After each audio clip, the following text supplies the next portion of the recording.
আমাৰ অসমীয়া মুছলমান সমাজে বিজেপিক সম্পূৰ্ণ সমৰ্থন কৰে আৰু আজি আমি ৰাঙলী পথাৰতো তাৰ প্ৰকাশ দেখিছোঁ। ইয়াৰ অসমীয়া মুছলমান সমাজে আমাৰ নিৰ্বাচনী পুঁজিৰ বাবে 11,000 টকা উপহাৰ দিছে।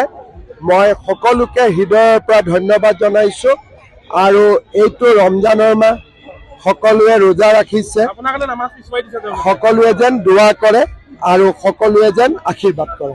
হয়, যিহেতু মুখ্যমন্ত্ৰীজন আজি আমাৰ গাঁৱলৈ আহিছে, আমাৰ সমাজলৈও আহিছে, এইফালেদি পাৰ হৈ যাব মছজিদৰ সন্মুখত। সেয়ে আমি ৰাঙলীপৰা মুছলমান সমাজৰ প্ৰায় সকলোবিলাক লোক, পুৰুষ মহিলা উভয়ে আমি আজি ওলাই আহিছোঁ মছজিদৰ সন্মুখলৈ আৰু তেখেতৰ এবাক ওচৰৰ পৰা পাবলৈ, তেখেতক আশীৰ্বাদ দিবলৈ বুলিয়ে। আৰু আমি ৰাঙলী পথাৰ মুছলমান সমাজৰ তৰফৰ পৰা, আমাৰ ইয়াখন যিহেতু ক্ষুদ্ৰ এখন সমাজ, আমাৰ ইয়াত চাকৰিয়ালৰ সংখ্যা তেনেই তাকৰ, বেছি সংখ্যক লোক আমাৰ দিন হাজিৰা কৰা ধৰণৰে।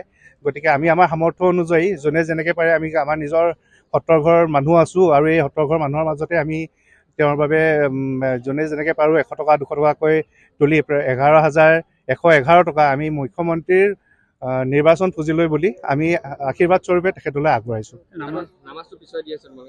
নামাজৰ যিহেতু আমাৰ আজি জুম্মাৰ দিন আৰু ৰমজান মাহ আমাৰ চলি আছে, তাতে আমাৰ জুম্মা, গতিকে আজি আমাৰ নিৰ্ধাৰিত যিটো আমাৰ জুম্মাৰ সময় 12:20 হয় আৰু তেখেত যিহেতু পদপথে যাত্ৰা কৰি সকলোৰে আশীৰ্বাদ বুটলি আহি আছে, গতিকে আমাৰ এইখিনি পাওঁতে কিছু পলম হৈছে আৰু আমাৰ নিৰ্ধাৰিত সময়তকৈ আমি আমাৰ জুম্মা নামাজ আধা ঘণ্টা আজি পিছুৱাবলগীয়া হৈছে।